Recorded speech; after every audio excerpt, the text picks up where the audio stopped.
E mais um pré-candidato foi lançado à Prefeitura de Joinville, além do deputado Sargento Lima, do PL, e do próprio prefeito Adriano Silva, do Partido Novo. Agora é o advogado Rodrigo Borda, do PSB, que coloca o seu nome à disposição na disputa eleitoral. Rodrigo, bom dia, bem-vindo à Jovem Pan. Obrigado pela presença, meu caro. Bom dia, Marcos, bom dia, Fernando, Duda, Ana, um time bonito aqui, tudo certo? E bom dia aos ouvintes aí, né, da Jovem Pan. Eu tava falando da minha nostalgia de vir aqui, né, que eu cheguei a ter um programa aqui com o Aimoré, né, apresentava junto com o Aimoré, com o Aimoré do Rosário, o querido Zé Guedé. Obrigado pelo convite. Muito bem, vou falar um pouquinho sobre política, né, Rodrigo, o que te motivou a sair a disputa, né, nessa eleição? Na eleição passada você não concorreu, né? Não concorri na eleição passada, né? Eu costumo dizer, eu não sou político profissional, né? Embora eu não tenha nada contra quem seja, mas eu gosto de vivenciar a cidade. Eu já fui vice-prefeito, já fui presidente da Fundação Cultural. Nessa época que eu apresentei o programa aqui, eu era procurador-geral do município, ou seja, secretário jurídico do município. O PROCON era subordinado, né, à Procuradoria-Geral do município, e a gente acompanha a cidade, vive a cidade, se empolga com a cidade, se entristece, né, com aquilo que não vai bem também.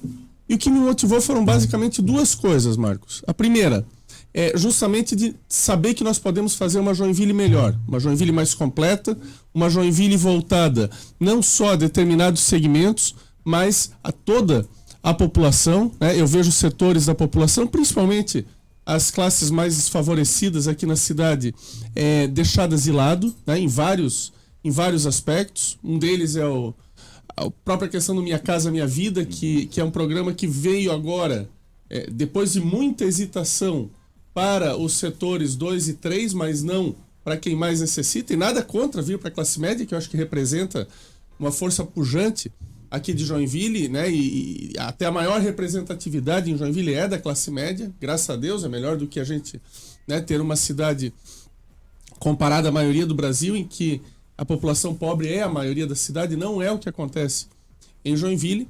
Mas, enfim, o que me motivou sinteticamente foi isso, de saber que nós podemos fazer uma cidade melhor, uma cidade em que, há anos, eu que participei das gestões do Luiz Henrique, do Tebaldi, foram apresentadas várias mudanças na cidade, né, e mudanças que agora já têm 20, 25 anos, como o eixo de acesso sul, a duplicação da Paulo Schroeder, as estações da cidadania, o próprio Sindec que nós criamos na cultura, a Marquês de Olinda, né, a abertura ali da Marquês de Olinda num trecho importante, da Rua São Paulo, né, a própria arena que hoje está meio abandonada, enfim, uma série de... os Centro Eventos, a vinda do Balé Bolshoi para Joinville, que foi ali na... Então, de lá para cá, a gente tem visto pouca coisa. O governo Carlito teve uma obra importante no saneamento. Acho que isso é preciso reconhecer, que pouca gente acaba reconhecendo quando a obra é embaixo, que as pessoas não veem, né? Mas isso é fundamental. Agora eu soube até que a Águas de Joinville conseguiu, depois de muito tempo, né? A gente está meio sem informação sobre isso, o joinvilense está sem informação e precisa saber como é que está a questão do saneamento, porque há tempo se fala em 23%, 32%, dados assim um pouco confusos, né? Então essa foi a primeira motivação, e a segunda foi isso que vocês comentaram. Só tem 2 pré-candidatos que se apresentaram até agora. Um deles o próprio prefeito e o outro do PL, né? E 2 pré-candidatos disputando politicamente o mesmo espaço, né? Então eu acredito que há um espaço grande para uma candidatura de centro-esquerda aqui em Joinville, que possa apresentar uma outra visão, né, aos joinvilenses, e não só aos joinvilenses, ao país, porque o que nós queremos fazer aqui é uma gestão exemplar para o Brasil. Rodrigo, o senhor representa, né, como bem mesmo o senhor comentou, um partido de centro-esquerda. Como é que o senhor está avaliando a estrutura da sigla, né, para a disputa do ano que vem? Estão pensando em fazer algumas alianças com outros partidos de esquerda, como por exemplo o próprio PT? Como é que vai funcionar?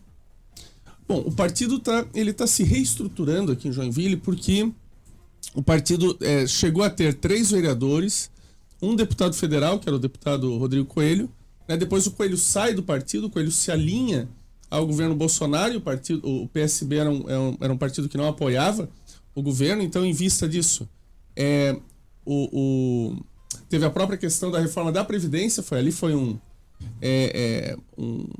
divisor de águas, né? Que o partido foi contra a reforma da Previdência. Não é que ele era contra uma reforma da Previdência, um tipo de reforma da Previdência, mas o partido foi contra aquela reforma da Previdência, né? Então, o partido ele está se reconstruindo na cidade. Na última eleição ele ficou sem vereadores, justamente porque foi bem ali em cima da hora que deu a desestruturação. Mas nós vamos fazer pelo menos 1 ou 2 vereadores aqui em Joinville. Nós estamos com uma nominata boa já. Hoje mesmo temos uma reunião à noite sobre isso. E nós vamos brigar para chegar no segundo turno e ganhar essa eleição, né? A questão que você perguntou também do PT, né, é uma questão que precisa ser conversada, né? Nós não abrimos ainda conversações com o PT nesse sentido.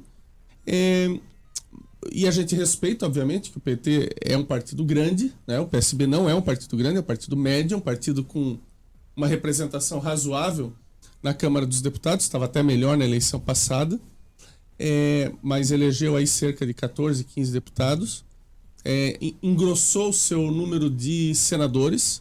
Hoje em dia acho que tem 3 ou 4 senadores, e tem o vice-presidente da República, que é o Alckmin. O Geraldo Alckmin hoje, né, pertence ao PSB, está ajudando no crescimento do partido e representando muito do que o partido acredita, que é fazer do Brasil novamente uma potência industrializada, né? Eu digo novamente, não que o Brasil tenha figurado entre as primeiras potências de industrialização, mas o Brasil desindustrializou-se muito nos últimos tempos. Na própria pandemia a gente via isso, né? Quer dizer, as máscaras tinham que vir da China.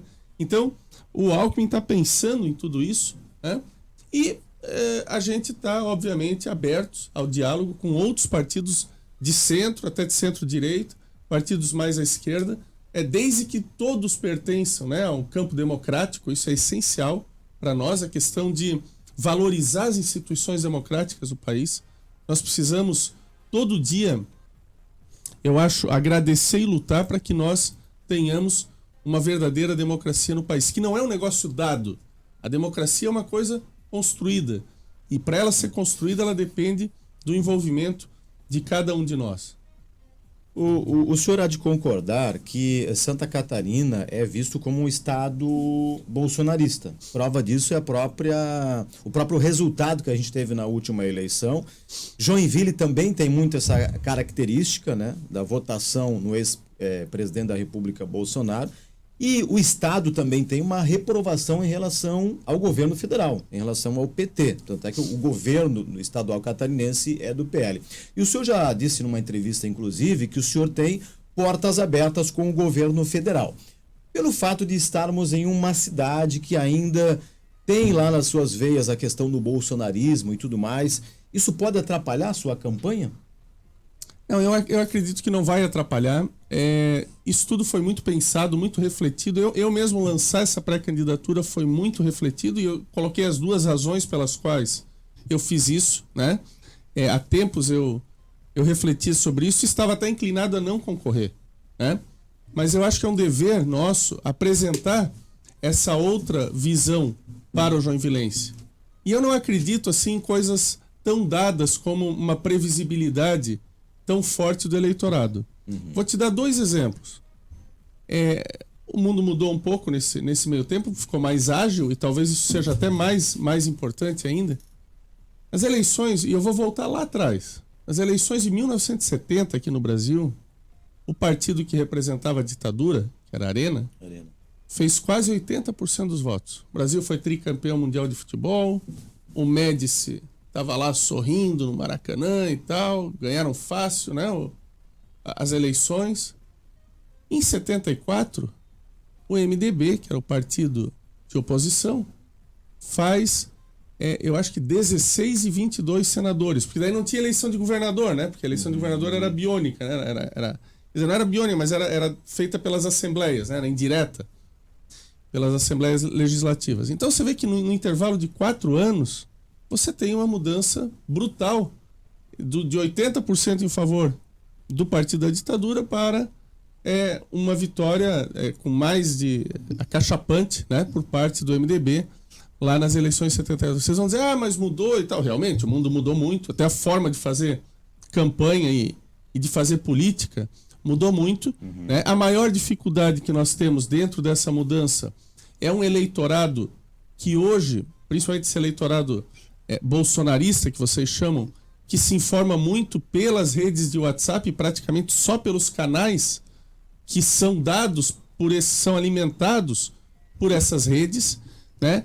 Mas eu tenho uma visão otimista também em relação a isso. Eu acho que é uma eleição local, é uma eleição em que as pessoas param para ver o que está acontecendo na realidade local.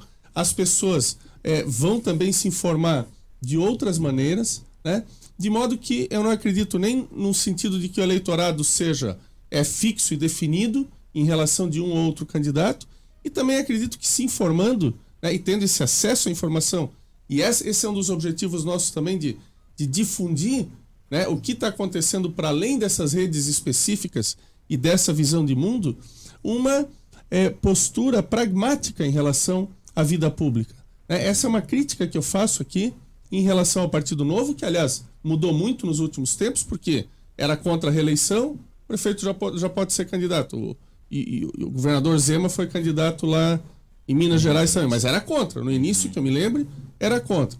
Expulsou o presidente, o criador e o primeiro candidato a presidente, que foi o Amoedo, que representava efetivamente uma visão liberal. E expulsou porque o Amoedo foi apoiar o Lula. Quer dizer, então, é um partido que foi assim da centro-direita praticamente para a extrema-direita, e hoje são dois partidos disputando esse espectro aqui em Joinville, no Brasil, que é o PL e o próprio Partido Novo. Né? Então a gente vê aí uma série de coisas, uma série de mudanças que podem ser feitas. Nós queremos apresentar essa visão pragmática e não uma visão dogmática. Ou seja, o que é uma visão dogmática? Uma visão que, eu tenho tais princípios, eu tenho o princípio de privatizar tudo e eu vou privatizar tudo, não importa o que aconteça com a população. Nós entendemos que não. Nossa visão pragmática diz assim, vamos privatizar algumas coisas, podemos privatizar algumas coisas, mas outras nós vamos manter públicas. Né? Então, assim, essa visão mais pragmática, e aí vem também a questão do governo federal, né, apresentando aquilo que o governo federal está fazendo, né, as portas abertas que a gente tem em Brasília, efetivamente, para trazer dinheiro federal para cá. Eu acho que tudo isso o joinvilense vai valorizar, porque o joinvilense valoriza, acima de tudo, acima dos partidos, e não é dessa eleição, né, a questão da sua cidade. O joinvilense tem orgulho da sua cidade e quer ver a sua cidade prosperando. Não importa qual partido esteja dirigindo Joinville. Aproveitando o gancho dessa resposta, como é que o senhor está avaliando, né, esse cenário de disputa? Por exemplo, tem dois candidatos fortes, como já estamos aqui, o candidato à reeleição Adriano Silva, do Partido Novo, e também o Sargento Lima, com essa tendência, né, de polarizar essa disputa para o ano que vem. Não, eu não vejo tendência a polarizar a disputa, não. Eu acho que vai ser uma disputa uma disputa multipolarizada. Né? Acho que o nosso nome vai gradualmente, não agora, não em dezembro, nem em março, nem em abril, mas aos poucos, ele vai também subindo, né? E nós vamos ter uma disputa aí com 3 ou 4 nomes fortes, né? Disputando a vaga para o segundo turno, né? E aí o meu objetivo é chegar no segundo turno e aí com mais tempo, inclusive, poder fazer esse debate franco e sincero sobre a Joinville que queremos e sobre as ajudas e as possibilidades que nós temos. Por outro lado, uma coisa que eu quero deixar claro e sempre valorizo aqui, eu sou daqui de Joinville, sou nascido aqui, crescido aqui, sou um profissional liberal, tenho atividade empresarial também, e essa cidade é uma cidade que tem o DNA empreendedor. Né? Então nós vamos valorizar muito, né? Eu acho que esse tem sido um fator positivo do governo do Novo, não quero só criticar, né? Mas essa questão do estímulo ao setor empresarial. Então, o setor empresarial pode ficar tranquilo, e quem me conhece já sabe disso, mas muita gente, ele está no PSB, não vai querer conversar com os empresários, muito pelo contrário.